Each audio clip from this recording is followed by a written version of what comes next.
जय हिंद दोस्तों, कैसे हैं। फिर से हम हाजिर है एक नए वीडियो में। यह video Bihar civil court peon already कलर का एग्ज़ाम हो चुका है। संभावित प्यून का एग्ज़ाम फरवरी लास्ट में होगा। वॉल्यूम 2 के मद्देनज़र हम लोग सेट प्रैक्टिस कर रहे हैं, पीवाईक्यू को देख रहे हैं। ऑलरेडी बहुत सारे सेट्स पीवाईक्यू प्रैक्टिस सेट के रूप में अपलोड है। वीडियो को पूरा देखिए, सारे वीडियो को पूरा देखिएगा, तभी आपको लाभ मिलेगा। एग्ज़ाम समझ रहे हैं, बिहार सिविल कोड बहुत अच्छी जॉब है। तो आज हम लोग सेट 5 देखेंगे। वॉल्यूम 2 पब्लिकेशन देख सकते हैं, रुकमनी प्लेटफॉर्म का है। यहाँ सारे हमारे स्क्रीन पर आप देख सकते हैं। चपरासी अड़तालीस बिहार सिविल कोड देख 22 सेट्स हैं। 35 हिंदी के, 15 अंग्रेजी के और 35 गणित के क्वेश्चन पूछे जाते हैं। टोटल 85, 15 इंटरव्यू होते हैं। 22 सेट को हम लोग देखेंगे, रुकमनी पब्लिकेशंस का है। सेट नंबर 5 देखेंगे। क्वेश्चन पर चलने से पहले आप लोग अगर पहली बार वीडियो को देख रहे हैं तो लाइक कर दीजिए, शेयर कर दीजिए, सब्सक्राइब करके बेल आइकन को दबा दीजिए ताकि आपको अपडेट मिलती रहे। ये सब कर दीजिए, इसमें कोई जीएसटी पैसे वगैरह नहीं लगते, इतना तो आप कर ही सकते हैं। चलिए तो चलते हैं, बिना देर किए हुए क्वेश्चन पे चलेंगे। क्वेश्चन नंबर 1 हम लोग हिंदी के 35 क्वेश्चन देखेंगे। हिंदी बहुत ज़्यादा महत्वपूर्ण रह जाता है, तो चलिए क्वेश्चन पे चलते हैं। क्वेश्चन हमारा क्या है, पहला लिंग देख सकते हैं। पहला क्वेश्चन क्या है, लिंग की दृष्टि से, लिंग की दृष्टि से दही शब्द है। तो लिंग की दृष्टि से दही शब्द क्या है सर, बताइए। लिंग की दृष्टि से दही शब्द क्या है। सीधे हम लोग क्वेश्चन के साथ आंसर को देखेंगे, ठीक है, और कुछ जो ऑप्शंस होंगे उसको हम डिफाइन भी करेंगे। तो चलेंगे, लिंग की दृष्टि से दही क्या है सर। लिंग की दृष्टि से दही क्या हो जाएगा, तो सर पुल्लिंग है। दही एक प्रकार का पुल्लिंग होता है। दही क्या है सर, पुल्लिंग।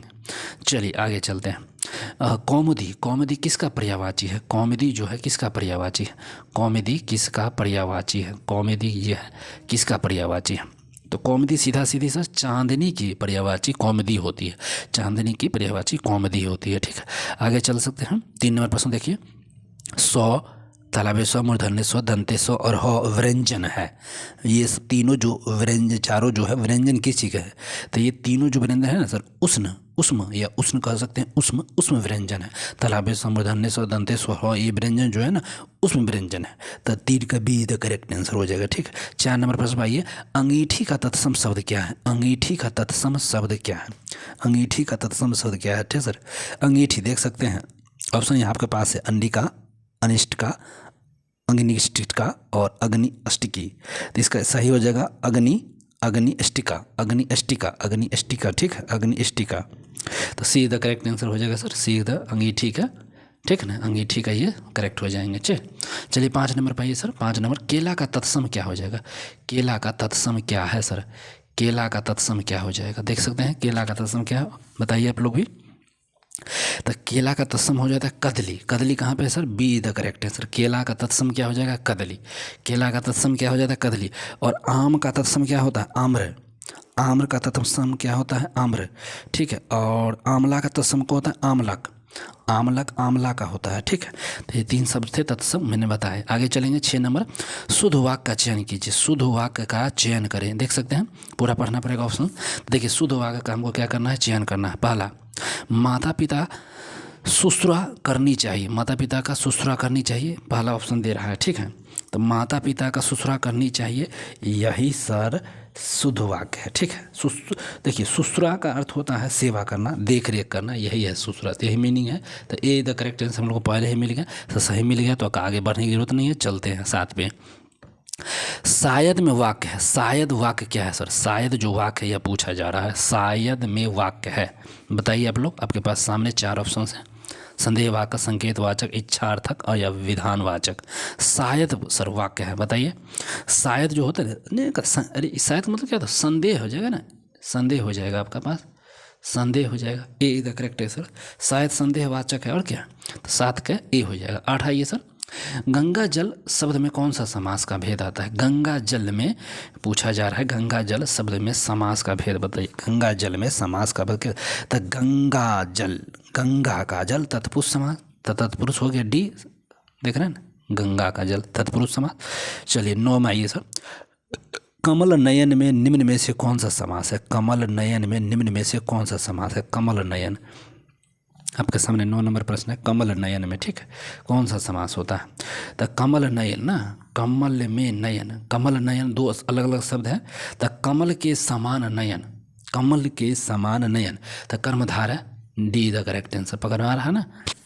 तो कर्मधारय का देखिए, कर्मधारय का मीनिंग ही होता है सर, कर्मधारय समास में पूर्व पद विशेषण होता है और उत्तरापद विशेष होता है, उसको हम कर्मधारय कहते हैं। जैसे कमल और नयन था, तो देख रहे हैं पूर्व पद विशेषण है, उत्तरापद क्या है, विशेष से है। तो कमल के समान नयन ना, तो यही हो गया, तो कमल नयन। ठीक है, आगे चलते हैं तो इसका डी हो जाता है। और द्वंद्व में जानवे करते हैं, द्वंद्व में दोनों पद समान होता है, सीधा सीधी। द्विगु में पहला पद संख्यावाची हो जाता है, तत्पुरुष जितने चिन्ह होते हैं उसके हिसाब से। तो चलते हैं आगे, चलते हैं 10 नंबर पे। तो परम सौंदर्य के लिए संधि विच्छेद बताना है सर। परम सौंदर्य का संधि विच्छेद क्या हो जाएगा, परम सौंदर्य का संधि विच्छेद बताइए सर, परम सौंदर्य का संधि विच्छेद। तब यहाँ देख सकते हैं आपके सामने 4 ऑप्शन हैं, बताइए सर परम सौंदर्य का। तो परम जोड़ सौंदर्य, परम जोड़ औदार्य हो जाएगा, परम तो और लोली है, परम, परम जोड़ औदार्य, परम बताइए, परम जोड़ औदार्य, ये A the correct answer sir, A the correct answer मिल गया। तो परम जोड़ औदार्य 10 का ए द करेक्ट, चलिए 10 का आंसर ए आ गया। 11 देखिए, ईंट का जवाब पत्थर से देना, मुहावरे समझ में आ रहा है सर, ईंट का जवाब पत्थर से देना। ठीक है, ईंट का जवाब पत्थर से देना, बहुत अच्छा क्वेश्चन है सर, ईंट का जवाब पत्थर से देना। बताइए ईंट का जवाब पत्थर से देना, तो ईंट का जवाब पत्थर से देना आपके सामने ऑप्शंस हैं, देख सकते हैं, बताइए क्या आंसर हो जाएगा। तो ईंट का जवाब पत्थर से देना, समझ ही रहे ना, कुछ होता है तो मुंह तोड़ जवाब देना। मान लीजिए किसी को आप गाली दी, आपको भी 2 गाली डाल दिया, मुंह तोड़ जवाब दे दिया और बढ़ा के, तो जान मुंह तोड़ जवाब देना, बी द करेक्ट आंसर हो गया आपका, बी द करेक्ट आंसर। आगे चलिए, गूगल गूलर का पेट फूलना, गुल्लर का पेट फूलना, ऑप्शन देख ही रहे, गुल्लर का पेट फूलना 12 का, बताइए 12 का क्या आंसर हो जाएगा, गुल्लर का पेट फूलना मुहावरे का अर्थ क्या हो जाएगा, औकात से ज़्यादा बात, नहीं कोई फेंकने लगता है तो औकात से ज़्यादा बात करने लग गया। ठीक है, औकात से ज़्यादा बात करना, गूगल का पेट फूलना। ठीक है, चलिए आइए 13 नंबर पर हम लोग आते हैं। 13 नंबर प्रश्न को देखिए, 13 नंबर देखिए सर, आषाढ़ का दिन किसका रचना है। हाँ देखिए, आषाढ़ का दिन किसकी रचना है, ऑप्शन बहुत अच्छा क्वेश्चन है, आषाढ़ के दिन किसकी रचना है, आषाढ़ का दिन किसकी रचना है, आषाढ़ का दिन किसकी, तो राकेश मोहन जी का हो जाएगा, राकेश मोहन जी का है आषाढ़ के दिन। ठीक है, आषाढ़ के दिन। चलिए तो 13 का डी इधर करेक्ट आंसर हो जाएगा, आषाढ़ के दिन। अब आइए 14 पर, हमेशा एक वचन में इस्तेमाल होने वाले शब्द का चयन करिए, हमेशा एक वचन में इस्तेमाल होने वाले शब्द का चयन करिए। ठीक है, तो शब्द का चयन करिए एक वचन में। तो आपके सामने 4 ऑप्शन है, बोध, जीवन, बाल, वर्षा जनता और हस्ताक्षर जनता। तो इसका आंसर हो जाएगा सर, क्या हो जाएगा, वर्षा जनता। तो हमेशा एक वचन में इस्तेमाल होने वाले शब्द का चयन वर्षा भी होगा और साथ में जनता भी है, तो सी 14 का सी द करेक्ट आंसर। चलिए 15 पाइए, जयशंकर प्रसाद की पहली कहानी कौन सी है, जो जयशंकर प्रसाद थी उनकी पहली कहानी पूछ दिया गया है, कौन सी थी। आपके पास 4 ऑप्शन है, देख सकते हैं, गुंडा, ग्राम, ममता या पुष्कर। तो क्या हो जाएगा बताइए, जयशंकर प्रसाद की हिंदी साहित्य की छायावाद के 4 स्तंभों में से एक है। तो इन 4 स्तंभ 1912 ईस्वी में इंदू में पहली कहानी जो आई थी, ग्राम आई थी, ग्राम करके आई थी, ग्राम प्रकाशित हुई थी। देखिए बी द करेक्ट आंसर मिल गया, जयशंकर प्रसाद की पहली कहानी ग्राम आई थी 1912 में। ठीक है, याद रखेंगे। चलिए तो 16 पाइए, 16 कथा सम्राट प्रेमचंद का वास्तविक नाम क्या है, जो कथा सम्राट है प्रेम, उसका वास्तविक नाम क्या है। आपके पास 4 ऑप्शन है, बताइए आंसर क्या होगा, कथा सम्राट है। और प्रेमचंद का वास्तविक नाम जो था ना, सबको मालूम है, धनपद राय, सी द करेक्ट। ठीक है, धनपद राय था, उन्हें नवाब राय या मुंशी प्रेमचंद के नाम से भी जाना जाता है। प्रेमचंद को मुंशी प्रेमचंद, नवाब राय या धनपद राय, इन सब नामों से उनको जाना जाता था। ठीक है, कथा सम्राट प्रेमचंद। चलिए आ जाइए 17 पर। 17 क्या है, कृष्ण शब्द का स्त्रीलिंग शब्द को पहचानिए। कृष्ण शब्द जो है ना, उसका स्त्रीलिंग शब्द क्या हो जाएगा। ठीक है, कृष्ण शब्द का स्त्रीलिंग शब्द बताया जाना है 17 में। ठीक है, तो कृष्ण शब्द का स्त्रीलिंग क्या होगा बताइए, 4 ऑप्शन है आपके सामने है। तो कृष्ण का हो जाता है कृष्णा। ठीक है, Krishna, D the correct answer होगा। शब्द पे ही देख सकते हैं, उच्चारण में भी देख सकते हैं, तो सही चुनना भी है, क्योंकि हिंदी में थोड़ा हर्षिकार, दीर्घिकार, रोकार, डबल आकार, ये सब थोड़ा सिस्टम से लगाते हैं, तो गलती होने की संभावना ज़्यादा रहेगी। तो कृष्ण का कृष्णा हो जाता है। तो 17 का डी द करेक्ट आंसर हो जाएगा। चलिए 18 पाइए सर। 18 में क्या है, तरंग शब्द का सही समानार्थी। देखिए तरंग शब्द है, ठीक है, उसका समानार्थिक पूछा गया। तो तरंग का सही समानार्थिक बताना है सर, क्या हो जाएगा बताइए 18 का। आपके पास ये 4 ऑप्शन है, ठीक है सर। तो इसका डी इज द करेक्ट हो जाएगा, उर्मी, ठीक है sir, Urmi, D is the correct answer हो जाएगा। तरंग शब्द का समानार्थी क्या हो जाएगा, उर्मी, ठीक है, डी इज द करेक्ट। तरंग के अन्य समानार्थिक होते हैं लहर, हिलोर और साथ में प्रवाह, प्रवाह भी होता है ना, उर्मी, तरंग, ठीक है, लहर भी होता है, तो सब उसी का है। 19 देखिए, असाधारण बुद्धि वाले के लिए एक शब्द क्या होगा, जो असाधारण बुद्धि वाले के लिए एक शब्द क्या है, असाधारण बुद्धि वाले के लिए एक शब्द क्या होता है बताइए। तो उसको हम क्या बोलते हैं सर, मेधावी, सी द करेक्ट 19 के। असाधारण बुद्धि वाले के लिए एक शब्द है मेधावी, मेधावी होता है, उसको मेधावी कहा जाता है। तो 19 के सी। आगे चलिए 20 पर, उज्ज्वल का विलोम शब्द क्या है, देख सकते हैं 20 में क्वेश्चन देखिए सर, उज्ज्वल का विलोम उल्टा पूछा गया है, विपरार्थक, बताइए आप लोग आंसर दीजिए कौन सा हो जाएगा। तो इसका उज्ज्वल का विलोम क्या होगा बताइए, उज्ज्वल मतलब विलोम उल्टा, तो उज्ज्वल का क्या होगा, तो उज्ज्वल मतलब उजाला है, तो उसका उल्टा अंधेरा हो जाना चाहिए, अंधकार में होना, धूमिल होना चाहिए, तो ए द करेक्ट। देखिए मिल गया, उज्ज्वल का उल्टा क्या, अंधकार, अंधेरा, धूमिल, धूमिल हमारे पास आंसर है ऑप्शन ए में, तो 20 का ए द करेक्ट हो गया, ठीक है। चलिए 21 पाइए, गाल बजाना मुहावरे का अर्थ क्या है, जो गाल बजाना मुहावरे का अर्थ क्या है, गाल नहीं कर रहे, तू ज़्यादा गाल बजा रहा है, गाल बजाना तब बकवास करना ना, गाल बजाना तो क्या, बकवास करना, डी द में देखिए बकवास करना, डिंग हाँक रहा है, बकवास कर रहा है, फलैती, तो 21 के डी, गाल बजाना मतलब बकवास करना। चलिए 21। 22 पाइए, सही वर्तनी वाले शब्द का चयन करना है, सही वर्तनी वाले शब्द का चयन करिए, ठीक है। ऋतु देख सकते हैं, ऋतु, ऋतु या ऋतु, सीधा सीधे हमको सीधा सीधी प्रश्न का सीधा सीधे यहाँ पर आंसर है सर आपके पास ए करेक्ट सही से लिखल है कि उच्चारण के साथ सही लिखा हुआ यही है ऋतु, इसी को बोल सही लिखा, 22 के ए हो जाएगा। चलिए ऋतु समझ ही रहे, जो ऋतु परिवर्तन होता है गर्मी ठंडा वगैरह। अगला 23 पे आइए, जलंधर का पर्यायवाची पूछ दिया है, जलंधर का पर्यायवाची मैंने समानार्थक होता है, पर्यायवाची का मतलब ही होता है समानार्थक, सेम सेम। तो जलंधर मतलब जल होता है, बादल टाइप का जो होता है, तो उसको दिनकर तो नहीं होना चाहिए, अग्नि बादल, अब बादल तो मिलेगा भाई, बादल पानी उसी में होता है, तो वही बादल है, 23 के सी हो जाएगा। जलद का पर्यायवाची मतलब जलद, वारिद, बादल, नीरद, ठीक है, मेघ, ये सब क्या है जलद का पर्यायवाची है। अगला चलिए चलो 24 नंबर, तुरंग का पर्यायवाची शब्द क्या है, तुरंग, तुरंग का पर्यायवाची बताना है आपको सर, तुरंग का पर्यायवाची 24 का। तो तुरंग बताइए आंसर कीजिए, तुरंग का पर्यायवाची क्या हो जाएगा, तुरंग का पर्यायवाची मतलब क्या होता है, घोड़ा तोड़ा होता है, घोड़ा, बाजी, घोटक, सैंधव, ये ठीक है, तुरंग का पर्यायवाची क्या हो जाएगा। तो देख ही सकते हैं घोड़ा, ए द करेक्ट आंसर, 24 का ए द करेक्ट आंसर, घोड़ा, तुरंग घोड़ा, और होता है बाजी होता है, उसके बाद घोटक भी होता है, सैंधव भी होता है, ये सब पर्यायवाची है, समानार्थक है। चलिए 24 का ये हो गया। 25 देखिए, जैसा उचित वैसा है के लिए एक शब्द बताइए, क्या क्वेश्चन है सर, जैसा उचित हो वैसा के लिए एक शब्द बताइए, जैसा उचित वैसा हो वैसा, जैसा उचित हो वैसा, इसके लिए एक शब्द बताया गया है, ठीक है। तो यथोचित का अर्थ यही होता है, यथोचित का ही अर्थ होता है जैसा उचित हो वैसा, तो यथोचित ए द करेक्ट आंसर 25 के ए, यथोचित होता है जैसा उचित हो वैसा। कथाचित, कथाचित मतलब जो दूसरा ऑप्शन यहाँ देख रहे हैं ऊपर में है, मतलब असंभव होता है, कथाचित कथापि ये नहीं होगा, असंभव। किंचित, किंचित का मतलब ही होता है थोड़ा, थोड़ा किंचित दीजिए, ठीक। तो ये था 25 तक, और आगे चलते हैं 26 पे ही सर।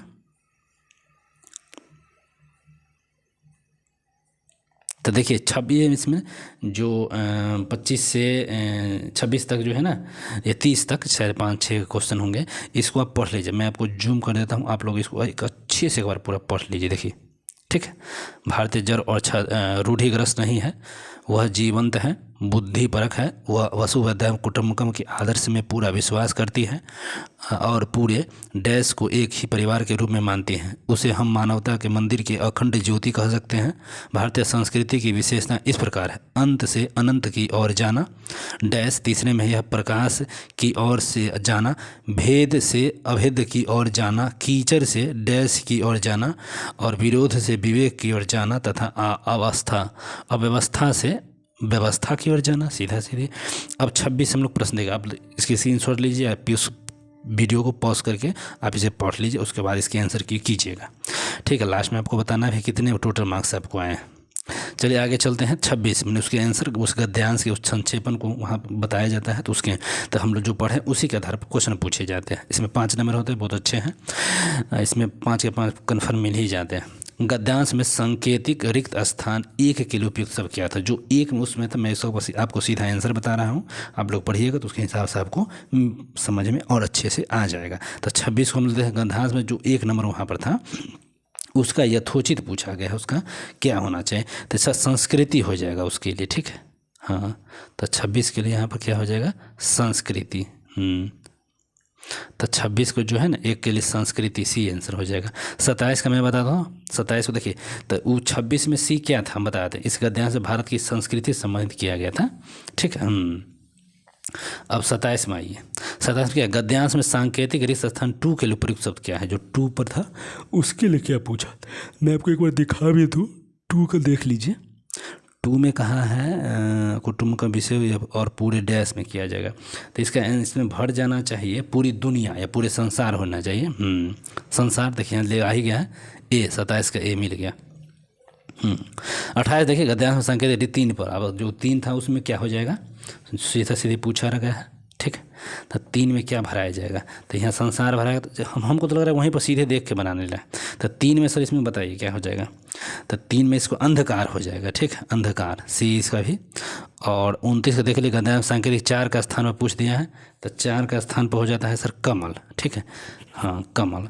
गद्यांश सांकेतिक स्थान 5 के स्थान पर क्या पूछ रहा है सर? मैंने अव्यवस्था से व्यवस्था क्यों हम शुरू में ही बताए थे, तो बी द करेक्ट आंसर, ठीक। तो 30 के बी हो गया। चलिए अब 31 से 35 की तरफ आइए। 31 से 35 यहाँ भी देखिए सर, इसको गद्यांश को भी पढ़ना है आपको। देखिए पॉज, वीडियो को पॉज कीजिए और पूरा 1 से 2 बार इसको पहले पढ़िए, उसके बाद ही आप इस आंसर को कर पाएंगे। इसको बारीकी समझिए और तभी आंसर कर पाएंगे। मैं तो कर लेता हूँ सर, आप लोग इसको बिल्कुल कर ही लेते होंगे। तो इसको पूरा पढ़िए, 2 मिनट पॉज वीडियो करके, उसके बाद देखिए मैं और आगे आपके इसको बढ़ा रहा हूँ। देखिए मैं इसको और बड़ा कर रहा हूँ।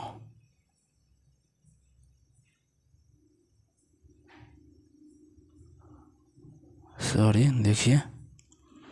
चलिए हम सीधे क्वेश्चन पाते हैं। मैं फिर से एक बार इसका पूरा PDF हुआ मेरे व्हाट्सएप पर है, आप इसको देख सकते हैं, ठीक है। देखिए मैं पहले इसको इतना किया हूँ, मनुष्य के ज्ञान चेतना के बाद गौण से ज्ञान चेतना को ऊपर में करूँगा, तो फिर यहाँ आपको आ जाएगा पूरा 2 पार्ट में। फिर 31 से क्वेश्चन चलते हैं। शिक्षा मानवीय व्यवस्थितियों को पूर्णतः किस प्रकार प्रदान करती है? बताइए 31 का। शिक्षा मानवीय व्यवस्था को पूर्ण रूप से किस प्रकार प्रदान करती है, ठीक है। तो उसको सर शिक्षा को क्या करके, तो व्यक्तिगत अंतर्निहित व्यक्तियों को उद्घाटन करके, ठीक है। इसका ए द करेक्ट आंसर हो जाएगा, 31 का ए। 32 देखिए, सर्वतोमुखी विकास का अर्थ क्या है? सर्वतोमुखी विकास का अर्थ क्या हो जाएगा 32 में? सर्वतोमुखी विकास का अर्थ होता है शारीरिक, मानसिक व आर्थिक विकास। मानव जीवन में यह सर्वतोमुखी विकास शिक्षा के द्वारा ही प्राप्त किया जा सकता है, ठीक।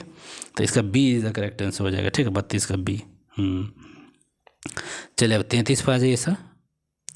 अंतर्निहित शब्द का अर्थ क्या है? अंतर्निहित शब्द का अर्थ क्या था? अंतर्निहित शब्द का होता है छिपी हुआ। मनुष्य के व्यक्तित्व में अनेक प्रकार की शक्तियाँ अंतर्निहित होती है, तो ठीक है, छिपी हुई, डी द करेक्ट आंसर, ठीक है। अंतर्निहित मतलब छिपा हुआ होता है। अब 34 पाइए, ज्ञान चेतना का अर्थ क्या होता है? ज्ञान चेतना का अर्थ क्या होता है? ज्ञान चेतना का अर्थ क्या होता है?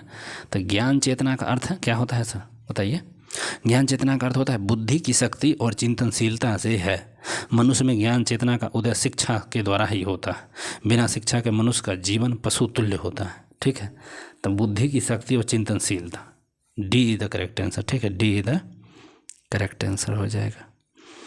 34 हो गया। चलिए और अंतिम क्वेश्चन आता है हम लोगों का, दिव्य आलोक का अर्थ। दिव्य आलोक का अर्थ, ठीक है, दिव्य आलोक का अर्थ क्या होगा? देखिए आपके पास ईश्वरीय शक्ति, खायद फैलना, अमर हो जाना, पवित्र प्रकाश अर्थात बौद्धिक जागृति। तो देखिए दिव्य आलोक का अर्थ होता है पवित्र प्रकाश अर्थात बौद्धिक जागृति। मानव जीवन में शिक्षा के अज्ञान रूपी अंधकार से मुक्त दिलाकर ज्ञान का दिव्य आलोक प्रदान करना, ठीक है। तो इसका करेक्ट आंसर हो जाएगा सीधा D the correct answer, D मिल गया। तो बाकी जो फुल PDF हमारे व्हाट्सएप चैनल से ज्वाइन कीजिए, इसके PDF को लीजिए, वहाँ से बनाइए और यूट्यूब में हमारे कमेंट कीजिएगा, मैं आपको उसका आंसर की प्रोवाइड करा दूंगा, या व्हाट्सएप पे भी। तो चलिए, वीडियो आपको कैसा लगा कमेंट करके ज़रूर बताएं। कोई सजेशन, कोई सुझाव हो तो उसे भी आप कर सकते हैं। तो फिर मिलेंगे फिर दूसरे सेट के साथ। तब तक के लिए अपना ध्यान रखिए, मेहनत करते रहिए, इस बार सफलता निश्चित है। तब तक के लिए bye bye, take care, good night.